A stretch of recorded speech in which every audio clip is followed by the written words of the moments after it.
Hello everyone.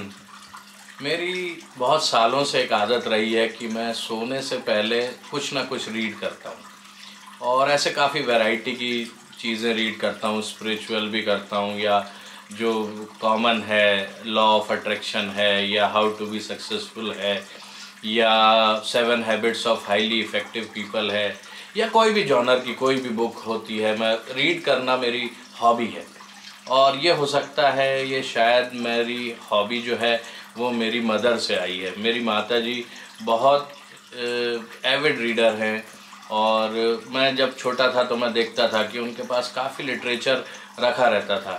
तो सूर्यकांत त्रिपाठी निराला, जयशंकर प्रसाद, अमृता प्रीतम, शिवानी और इस तरीके की काफ़ी मतलब लिटरेचर बहुत था, साहित्य बहुत था। हिंदी साहित्य ज़्यादा पढ़ती थी तो वो उनको देख देख के मेरे अंदर वो हैबिट्स कुछ इनकलकेट हुई। तो मैं भी ज़्यादा तो नहीं बाद में पढ़ पाता हूँ अब, क्योंकि उतना टाइम नहीं होता। फिर केमिस्ट्री भी पढ़नी पड़ती है, उसके भी नोट्स बनाने पड़ते हैं, बहुत सारी चीज़ें रहती हैं। लेकिन मेरा शौक़ है कि मैं सोने से पहले लेकिन कुछ ना कुछ ऐसा पढ़ता हूँ। तो एक मैं कुछ बहुत अच्छी किताब पढ़ रहा था, लाइक द फ्लोइंग रिवर उसका नाम था शायद। तो उसमें एक बहुत अच्छी बात मेरे को लगी तो मैंने सोचा कि आप लोगों के साथ शेयर करूं। उसमें एक स्टोरी थी कि एक ग्रैंड मदर जो है वो कुछ लिख रही थी, किसी को लेटर लिख रही थी। तो उनका जो ग्रैंडसन था वो छोटा था और छोटे बच्चे मतलब बड़े अटेंशन सीकर होते हैं, तो उनको बड़ा अटेंशन चाहिए होता है और उनको ऐसा लगता है कि दुनिया उनके आसपास ही घूम रही है, वही सेंटर ऑफ अट्रैक्शन है, वही सब्जेक्ट है, उन्हीं की सब बातें कर रहे हैं। तो उसने अपनी ग्रैंड मदर से बोला कि दादी आप कुछ मेरे बारे में लिख रही हो क्या? तो दादी ने बोला हाँ बेटा, मैं तुम्हारे बारे में ही लिख रही हूँ, लेकिन ये इम्पॉर्टेंट नहीं है कि मैं किसके बारे में लिख रही हूँ, मैं जिस पेंसिल से लिख रही हूँ वो इम्पॉर्टेंट है। तो वो छोटे बच्चे ने बोला कि ये आपकी पेंसिल तो ऐसी ही दिख रही है जैसे कि एक नॉर्मल पेंसिल दिखती है, इसमें ऐसी क्या खास बात है? तो उन्होंने बोला कि इस पेंसिल में खास बात नहीं है, सारी पेंसिल्स में ही कुछ खास बातें होती हैं और वो एज अ ह्यूमन हमें वो सारी आदतें या वो सारी जो प्रॉपर्टीज़ हैं, जो गुण हैं पेंसिल के, वो हम में होने चाहिए। तो फिर उसकी दादी ने एलेबोरेट किया कि सबसे पहली चीज़ जो है, जो पेंसिल है, उसमें सबसे बड़ा गुण ये है या पहला फीचर उसका ये है कि उसको एक गाइडिंग हैंड की ज़रूरत रहती है। तो एज अ ह्यूमन बीइंग हम लोगों को भी सबको एक गाइडिंग हैंड की ज़रूरत रहती है। अब वो गाइडिंग हैंड हमेशा अलग अलग हो सकता है, अलग अलग रूपों में हो सकता है, अलग अलग एज में अलग अलग हो सकते हैं। तो वो गाइडिंग हैंड जो है वो गॉड भी हो सकते हैं, भगवान भी हो सकते हैं, ठीक है। वो गाइडिंग हैंड जो है वो हमारे पेरेंट्स भी हो सकते हैं। At the end of the day हमारे पेरेंट्स ही हमें गाइड कर रहे हैं, है ना, कि हमारी लाइफ किस तरीके की होगी। फिर हमारे टीचर्स हमारे गाइडिंग हैंड हो सकते हैं। तो हम सबको क्या है, किसी ना किसी गाइडिंग हैंड की ज़रूरत होती है, एक पेंसिल की तरह।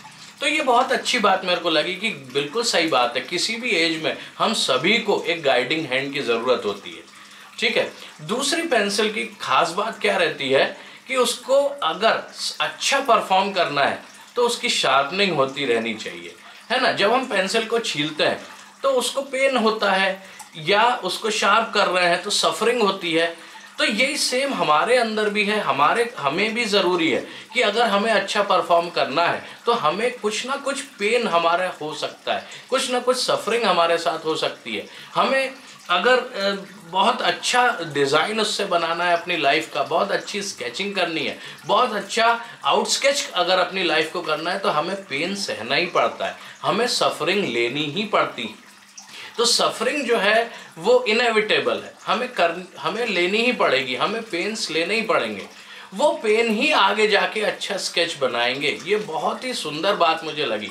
हम पेन से घबराते हैं, हम सफरिंग से घबराते हैं, हम कंफर्ट जोन में रहना चाहते हैं, हम कहीं ना कहीं अपने एक आसपास एक थॉट प्रोसेस बना लेते हैं कि मुझे ये अच्छा लगता है, ये अच्छा नहीं लगता, और जो अच्छा नहीं लगता उससे एकदम से हमारा जो मतलब पेन लेने की कैपेसिटी है वो कम हो जाती है। हम गुस्सा हो जाते हैं, हम एंग्री हो जाते हैं, किसी ने कुछ बोल दिया एंग्री हो गए। वो हमारी पेन लेने की कैपेसिटी हमेशा होनी चाहिए, सफरिंग लेने की कैपेसिटी हमेशा होनी चाहिए। तीसरी पेंसिल में जो बात होती है वो बहुत ही बढ़िया बात है कि it allows erasers to correct its mistakes. Erasers को वो अलाउ करती है। अब कुछ पेंसिल्स में इरेजर पीछे ही लगी रहती है, हमने देखा, और कुछ पेंसिल में आगे से हमें क्या करना है, दूसरी बाहर से हम इरेजर लाके उसको मिटाते हैं, है ना। तो हम में भी ऐसा ही है कि कुछ चीज़ें, कुछ मिस्टेक्स हमें सेल्फ इरेज करनी पड़ेंगी। हमने की है मिस्टेक, हमें खुद इरेज करनी पड़ेगी। तो हमारे पास इरेजर हमेशा कॉन्स्टेंटली होना चाहिए। हम खुद ही हमारी मिस्टेक्स के क्या होने चाहिए, इरेजर होने चाहिए। हमें अगर लग गया कि हमने कुछ मिस्टेक की है तो अगली बार वो नहीं हो, वो हमें बहुत हमेशा एक इरेजर हमारे सिर पे यहाँ फील होनी चाहिए कि इरेजर लगी हुई है, इरेजर लगी हुई है, हम पेंसिल हैं, हम लिख रहे हैं, हम अपनी लाइफ की स्क्रिप्ट लिख रहे हैं। That is important. तुम्हारे लिए सबसे ज्यादा इंपॉर्टेंट क्या है, तुम खुद हो, तुम्हारी लाइफ है। तो सबसे पहले तो ये समझ लो कि तुम्हारे लिए जो सबसे इंपॉर्टेंट चीज है वो तुम खुद हो। दूसरी दुनिया भर की चीजें जो चल रही हैं वो तुम्हारी लाइफ को इफेक्ट ना करें, तुम अपनी लाइफ के कंट्रोल में रहो, तुम अपनी मिस्टेक्स को इरेज कर पाओ, ये सबसे बड़ी चीज है। तो पेंसिल से हम क्या सीख सकते हैं, पेंसिल के गुण से हम एक और चीज जो सीख सकते हैं वो है कि इट अलाउज इरेजर। अब ये इरेजर बाहर की भी हो सकती है ना। अब बाहर कैसे हो सकती है, हमारे पेरेंट्स है, हमारे मम्मी पापा हैं, वो हमारी गलतियों को सुधारने की कोशिश करते हैं। एक एज तक हम वो अलाउ करते हैं, उसके बाद हम बंद कर देते हैं, तो ये गलत है। हमारे टीचर्स हमारी मिस्टेक्स को इरेज करने की कोशिश करते हैं, लेकिन ये लाइफ की मैं पूरी बात कर रहा हूँ, मैं सिर्फ एकेडमिक्स की बात नहीं कर रहा हूँ। तो हमें लेकिन हर चीज़ में इरेजर्स को अलाउ करना है, चाहे वो हमारे पेरेंट्स हों, चाहे वो हमारे टीचर्स हों, चाहे वो हमारे फ्रेंड्स हों। हमारे फ्रेंड्स भी बहुत अच्छे इरेजर होते हैं, गाइडिंग हैंड भी होते हैं। तो गाइडिंग हैंड भी पेरेंट्स भी हो सकते हैं, फ्रेंड्स भी हो सकते हैं, लेकिन ये हमें चूज करना है कि हमारा गाइडिंग हैंड कैसा है ना। जो पहला पॉइंट मैंने तुम्हें बोला कि गाइडिंग हैंड, तो गाइडिंग हैंड हमें चूज करना है खुद ही, क्योंकि अगर गाइडिंग हैंड गलत होगा तो आप अच्छी स्क्रिप्ट लिख ही नहीं सकते, आप अच्छी एक स्ट्रेट लाइन नहीं बना सकते, एक सर्कल ड्रॉ नहीं कर सकते, कोई भी एक शेप पर्टिकुलर आप परफेक्शन से ड्रॉ नहीं कर सकते। तो गाइडिंग हैंड चूज करना है हमें कि कौन हमें गाइड कर रहा है, ठीक है। दूसरा, पेन और सफरिंग हमें लेने के लिए हमेशा तैयार रहना है, कंफर्ट जोन से बाहर आना है, कंफर्ट जोन में नहीं रहना है। कोई चीज हमारे मन के मुताबिक नहीं हो रही है तो कोई परेशान नहीं होना है, ठीक है, सबसे पहली बात। दूसरी बात, तीसरी बात हमारे पास क्या है कि इरेजर्स को हमें अलाउ करना है, वो एक्सटर्नल इरेजर्स हो, इंटरनल इरेजर्स हो, वो सबको हमें अलाउ करना है, ठीक है। उसके बाद पांचवी बात, इसमें देखो क्या होता है कि वुडन, चौथी बात सॉरी, वुडन उसका क्या रहता है, एक्सटीरियर रहता है पेंसिल का, है ना। अब वो पेंसिल में बाहर कोई भी कलर हो सकता है, कोई भी डिजाइन हो सकता है ना, लेकिन वो पेंसिल उस एक्सटीरियर से लिखती नहीं है। पेंसिल किससे लिखती है, उसके अंदर जो है ग्रेफाइट, उसकी क्वालिटी बताती है कि उसका शेड कैसा आएगा, डार्क आएगा, लाइट आएगा, एक्सटीरियर से कोई लेना देना नहीं होता, ठीक है ना। और आजकल तो हम देखते हैं कि सारा एक्सटीरियर का ही खेल चल रहा है, सोशल मीडिया पे एक्सटीरियर का खेल चल रहा है। टीचिंग भी मैं देखता हूँ कि एक पॉपुलैरिटी कॉन्टेस्ट बन गया है कि भाई एक्सटर्नली जो भी चीज़ें हो रही हैं, है ना, तो एक्सटीरियर से कोई हमें मतलब ही नहीं है। अब तो फिल्टर आने लगे, फिल्टर आ गए, मतलब आपकी फोटो भी अब ओरिजिनल नहीं आ रही, मतलब जो एक्सटीरियर है उसमें भी फिल्टर हो गए।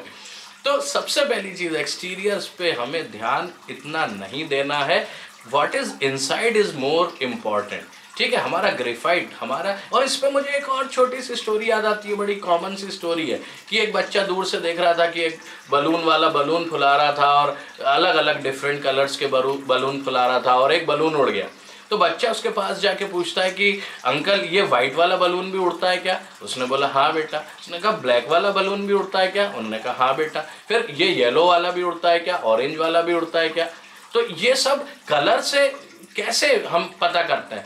तो बलून वाले ने बोला बेटा इसके कलर से कोई लेना देना नहीं होता, इसके अंदर जो हम गैस भर रहे हैं उससे ये गुब्बारा ऊपर जाता है, उससे ये हवा में उड़ता है। तो हमारे पास जो अपनी स्किल है, अपनी थॉट प्रोसेस है, वो हमें डिफरेंट बनाती है दूसरों से। एक्सटीरियर हमारा कुछ भी हो सकता है, हमारे कपड़े कैसे भी हो सकते हैं, हमारी शक्लें कैसी भी हो सकती हैं, हमारे कॉम्प्लेक्शन कैसे भी हो सकते हैं, हम टॉल हो सकते हैं, हम शॉर्ट हो सकते हैं, ठीक है। लेकिन उससे हमारे कॉन्फिडेंस में कमी होनी चाहिए क्या? नहीं, कॉन्फिडेंस तो हमारे अंदर की बात है ना, स्किल जो है हमारी अंदर की बात है ना, हार्डवर्क करना है कि नहीं करना वो हमारे अंदर की बात है ना। तो ये चीजें क्या है जो अंदर है वो मैटर करता है। तो पेंसिल से चौथी चीज हम क्या सीखते हैं कि जो हमारे अंदर है हम उसको शार्प करते रहें, उसकी क्वालिटी पे ध्यान दें कि वो कैसा लिखने वाला है, कैसा बनने वाला है। ठीक है। और पांचवी चीज कि सब पेंसिल का कोई ना कोई मार्क होता है, इरेजर के बाद भी उसमें कुछ ना कुछ क्या होता है, एक मार्क होता है। तो हमारे जीवन में हम जो भी करते हैं, जो भी लिख रहे हैं, उसका कुछ ना कुछ क्या होगा, मार्क होगा। अब वो मार्क हल्का हो सकता है, वो मार्क डार्क हो सकता है, लेकिन कुछ ना कुछ मार्क आएगा। तो we should choose it very carefully कि हम अपने लाइफ में कैसे मार्क्स चाहते हैं, है ना, अच्छे मार्क्स चाहते हैं कि बुरे मार्क्स चाहते हैं, कैसे डॉट्स चाहते हैं, ये हमें चूज करना है। तो कहीं ना कहीं आपकी लाइफ में वो रिफ्लेक्ट करेगा। आपने कुछ भी चीज़ की है, कुछ भी चीज़ लिखी है, कुछ भी चीज़ मतलब लिखी है इन द सेंस कुछ भी काम किए हैं, वो मैं पेंसिल से कंपेयर कर रहा हूँ कि कुछ भी चीज़ लिखी है, कुछ भी हमने काम किया है, that will leave a mark on our life. तो हमें वो बहुत केयरफुली चूज करना है कि हम अपनी लाइफ में कैसे मार्क्स चाहते हैं, क्योंकि वो मार्क्स हमारे फ्यूचर में भी रहेंगे, अभी भी बनेंगे और फ्यूचर में भी बनेंगे। और फ्यूचर में जब हम पीछे देखेंगे पास्ट, तो वो आपको क्लियरली दिखेंगे। ठीक है। तो ये 5 चीज़ें हमने किससे, पेंसिल से सीखनी चाहिए, देखनी चाहिए और उनको आत्मसात करना चाहिए, इनकलकेट करना चाहिए कि हम कितना अच्छा उस तरीके से अपनी स्क्रिप्ट को, लाइफ की स्क्रिप्ट को अच्छा बना सकें। ठीक है। तो ये मैंने एक अच्छी चीज़ पढ़ी थी, तो मैंने सोचा आप लोगों के साथ शेयर करूं। और मैं कुछ भी पढ़ता रहता हूं और मैं हमेशा, मेरे दिमाग में कॉन्स्टेंटली ये चलता रहता है, कुछ भी अच्छी चीज़ पढ़ता हूं तो मुझे आप लोगों के साथ शेयर करने की उसी समय इच्छा होती है। तो मैं ये शुरू कर रहा हूं और मैं इसको कंटिन्यू करना चाहता हूं। बहुत कंटिन्यू तो नहीं कर पाऊंगा, लेकिन मैं ट्राई करूंगा कि बहुत सारी जो भी अच्छी चीज़ें, क्योंकि आप लोग वैसे ही एकेडमिक्स में इतने एंगेज रहते हो कि आप, और अभी मैं रिकमेंड भी नहीं करूंगा कि कुछ ऐसा आप लोग पढ़ें, तो उसका आप मेरे पे छोड़ दीजिए। मैं कुछ भी अगर अच्छी चीज़ पढ़ूंगा तो आपको 5-10 मिनट में उसका एसेंस बता दूंगा, उस पर मेरी थॉट प्रोसेस क्या है वो बता दूंगा, ताकि आपको उसको भी, उसका एसेंस निकालने का भी टाइम खराब नहीं हो। और ये सारी चीज़ों से हमें कहीं ना कहीं, मतलब मैं मोटिवेशन वर्ड यूज़ नहीं करना चाहता, क्योंकि मैं अपने आप को एंटी मोटिवेशनिस्ट बोलता हूँ, बिकॉज मोटिवेशनल बातें ये नहीं, लेकिन हमारे पास कुछ ऐसे मार्क लग जाए। मेरी बात से हो सकता है आपको दिमाग में कुछ मार्क रह जाए, आपके दिल में कुछ मार्क रह जाए कि हाँ ये बात आपको बहुत अच्छी लगी, और वो बात आपके दिमाग में रह जाए जो आपको हेल्प करे आगे, ठीक है ना, आपकी लाइफ की स्क्रिप्ट लिखने में।